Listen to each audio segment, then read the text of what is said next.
Greetings everyone, welcome to commerce classes. और आज जो हम चैप्टर शुरू कर रहे हैं ये आपका कॉर्पोरेट अकाउंटिंग में एक बहुत ही इंपॉर्टेंट चैप्टर है which is redemption of preference shares. So today we will be understanding chapter details and secondly the provisions relating to issue of preference shares under section 55। ये हमारे कॉर्पोरेट अकाउंटिंग में important chapter इसलिए है that we get a complete question on this chapter. Now इस chapter में हमें पढ़ना क्या क्या है। Number 1 will be studying issue of preference shares main provisions of section 55।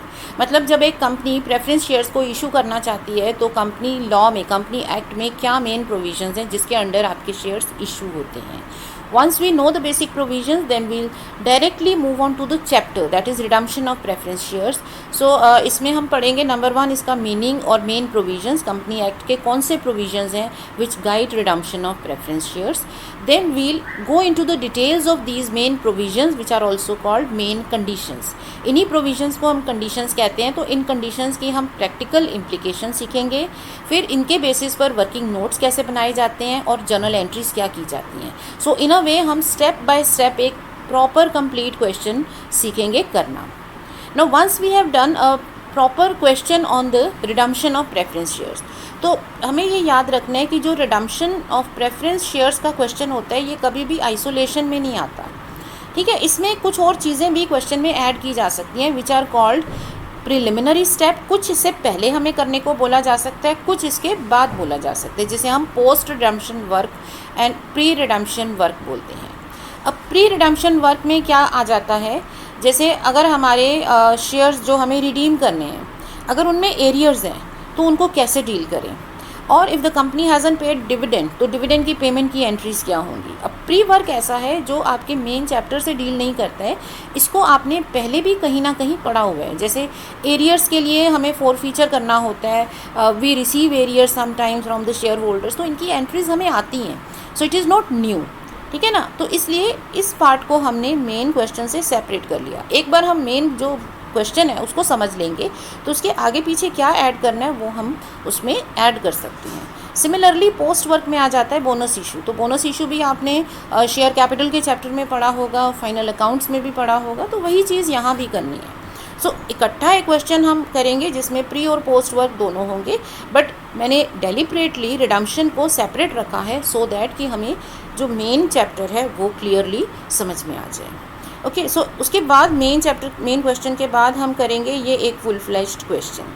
Now apart from this there are certain issues जो हमारे practically हमें समझने हैं which includes non traceable preference shares, use of algebraic equation. कई बार हम इसमें एक इक्वेशन का यूज़ करते हैं मिनिमम इशू सॉल्व करने के लिए, ऑल्दो आपको अभी ये शायद समझ में ना आ रहा हो कि मिनिमम इशू क्या होता है, but once we are through these steps up to this step तो ये आप समझने लगेंगे।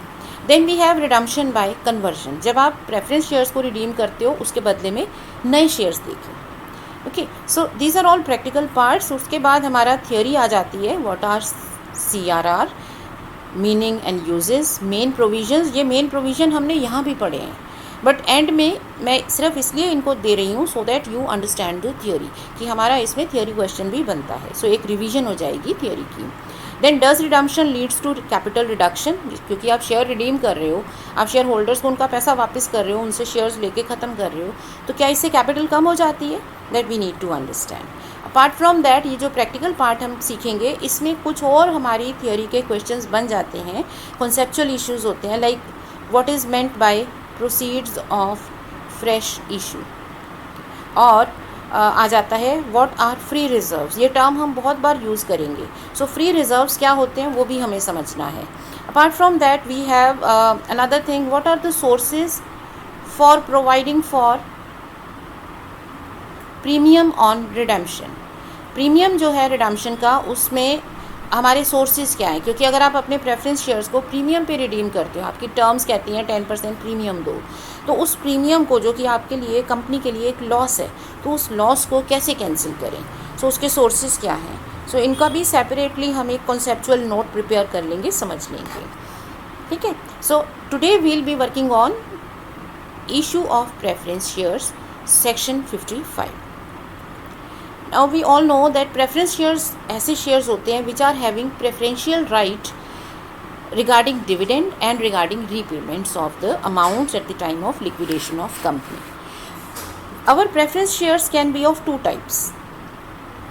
One is irredeemable preference shares, another is redeemable preference shares. So what are the provisions of Companies Act section 55 when we go for issue of preference shares? तो इसमें से कौन सी category है इशू कर सकते हैं, कौन सी नहीं कर सकते हैं, और अगर आप रिडीमेबल कहते हो तो कब तक रिडीम करना है, कितने टाइम में ये शेयर्स हमारे रीपे हो जाने चाहिए. So our Companies Act prohibits the issue of irredeemable preference shares. That means हम अपने इंडिया में irredeemable preference shares का कोई भी क्वेश्चन नहीं ले पाएंगे. हमारे में irredeemable preference shares होते ही नहीं हैं. कंपनीज लॉ अलाउ नहीं करता, तो आपके शेयर्स हमेशा रिडीमेबल ही होंगे. बट अगर रिडीम करने हैं तो कितना time period? The period of redemption can not exceed 20 years. तो 20 ईयर्स से ज़्यादा का आपका रिडम्पशन का पीरियड नहीं हो सकता, except for some infrastructural projects. तो कुछ प्रोजेक्ट्स ऐसे हैं जिसमें कंपनी लॉ ने परमिट किया है कि आप 20 ईयर्स से ज़्यादा का शेयर्स इशू कर सकते हो, बट अदरवाइज़ आपके शेयर्स 20 ईयर्स में रिडीम हो जाने चाहिए. मतलब अगर आपने ये शेयर्स 1 अप्रैल 2020 को इशू किए हैं तो 31 मार्च 2040 में विद इन 20 ईयर्स ये शेयर रिडीम हो जाने चाहिए. It can be 10 years, 15 years और मे बी 20 ईयर्स मैक्सिमम. अब शेयर्स कैसे रिडीम होते हैं? कंपनी उसको इन पार्ट्स रिडीम करती है, टोटल में रिडीम करती है. This is their policy. ये इशू के टाइम ही पॉलिसी बता दी जाती है, बट मैक्सिमम टाइम लिमिट हो गई 20 ईयर्स की. अब जहाँ आपकी टाइम लिमिट एक्सीड करने का आपको ऑप्शन दे दिया इंफ्रास्ट्रक्चर प्रोजेक्ट्स, तो वहाँ पे क्या रूल है? Period of redemption exceeding 20 years is allowed but not exceeding 30 years for these projects. So infrastructural projects को भी फाइनेंस करने के लिए if you are issuing preference shares तो मैक्सिमम आपका 30 years का ही टाइम पीरियड अलाउड है. इसके साथ साथ एक और रूल भी है जो यहाँ फॉलो किया जाता है कि even if this extended time period is allowed but then the company is required to redeem at least 10% of preference capital starting from 21st year. So 20 years के बाद में, जैसे 20 ईयर्स कंप्लीट हुए उसके बाद आपको 10% अपनी कैपिटल रिडीम करते जाना है ताकि आपका 30 ईयर्स में सारा अमाउंट ख़त्म हो जाए. सो सारे शेयर 30 ईयर्स तक नहीं रख सकते हैं, you have to redeem them in parts at least. So issue of preference shares redeemable after 20 years is permitted to finance infrastructural projects which are specified. Secondly, Rule 10 of the company's rule says that you need to redeem at least 10% of such shares beginning from the expiry of 20 years. तो 20 years के शुरू से ही आपको 10% redeem करना शुरू कर देना है. Now, when we are saying that this extension is allowed for infrastructural projects, so we need to understand what are these projects. So infrastructural projects includes transportation, agriculture, water management, telecommunication, industrial, commercial and social development projects हो गए, power projects हैं, petroleum और natural gas है, housing projects. तो ये सारे projects इसमें included हैं. Now when we say transportation, तो कौन सा transportation इसमें आएगा? Like rail projects आएंगे, road projects आएंगे, ports आएंगे और एयरवेज आएंगे. So any type of transportation related project इसमें आ जाता है और उसकी अलाइड एक्टिविटीज़ भी आती हैं. सो कंपनीज एक्ट में सिर्फ ये प्रोजेक्ट्स ही नहीं बताए हैं, हमें इसके डिटेल्स भी बताई हैं कि क्या प्रोजेक्ट्स हैं जो इसमें इंक्लूडेड हैं. सो ट्रांसपोर्टेशन प्रोजेक्ट में आपके रोड्स आ जाती हैं, any type of roads like highway, district roads, village roads, bridges, then rail system, okay, then metro rail भी आ गई, पोर्ट्स आ गए, वाटरवेज आ गए, कोस्टल शिपिंग है, and then you have aviation and logistical services also. So all type of transportation projects are included here in. अब agriculture का बात करें तो एग्रीकल्चर में सिर्फ प्योर एग्रीकल्चर नहीं है, इसमें any type of projects we deal with construction of storage facility हो गया, देन एग्रो प्रोसेसिंग हो गई, supply of inputs to agriculture हो गया, और construction of preservation and storage of the agro projects आ गया. पेरिशेबल गुड्स के लिए अगर आपने कुछ फैसिलिटीज़ बनाई हैं, उनकी टेस्टिंग फैसिलिटीज़ बनाई हैं, तो सब तरह की चीज़ें इसमें आएंगी. वाटर मैनेजमेंट में आपका वाटर सप्लाई आ जाएगा, वाटर डिस्ट्रीब्यूशन आ जाएगा, इरिगेशन आ जाएगा, वाटर ट्रीटमेंट प्लांट्स आ जाएंगे. तो कोई भी प्रोजेक्ट जो वाटर से रिलेटेड है. देन टेलीकम्युनिकेशन में आपके बेसिक और सेलुलर सर्विसेज आ गई, रेडियो पेजिंग आ गई, सैटेलाइट सर्विस आ गई, इंटरनेट एंड ब्रॉडबैंड नेटवर्क्स आ गए. So all these things are included. So काफ़ी डिटेल में हमें कंपनीज एक्ट में बता रखा है कि कौन से प्रोजेक्ट्स इसमें कवर होते हैं where in company can issue preference shares redeemable beyond 20 years.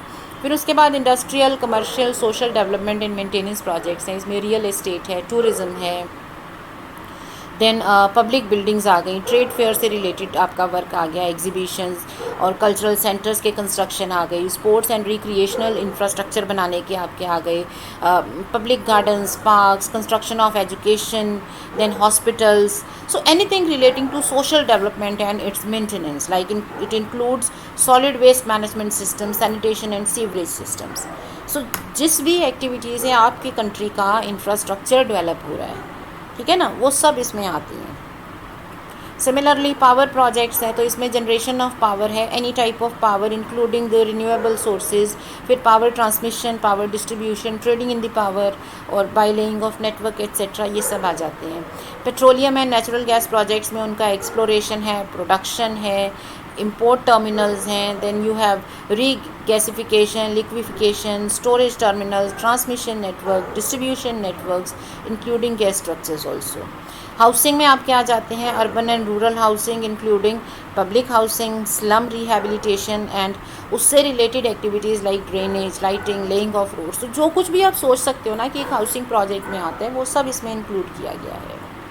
Finally we have an umbrella term also, जिसमें सारी मिसलिनियस फैसिलिटीज़ आ जाती हैं। तो कई बार कुछ इंफ्रास्ट्रक्चरल फैसिलिटीज़ होती हैं जो प्रॉपर डिफरेंट कैटेगरीज में कवर नहीं हो रही हैं, but if they are improving infrastructure of a country, अगर आपकी कंट्री को बिल्ड करने में हेल्प कर रहा है तो वो भी इसमें इंक्लूड किए गए हैं, तो वो अदर्स में आ जाते हैं, जैसे माइनिंग की एक्टिविटीज़ हैं, टेक्नोलॉजी रिलेटेड इंफ्रास्ट्रक्चर है, एनवायरनमेंट रिलेटेड इंफ्रास्ट्रक्चर है, डिज़ास्टर मैनेजमेंट सर्विसेज हैं, प्रिजर्वेशन ऑफ मॉन्यूमेंट्स है, इसके अलावा आपकी सारी इमरजेंसी सर्विसेज भी इसमें आ जाती हैं।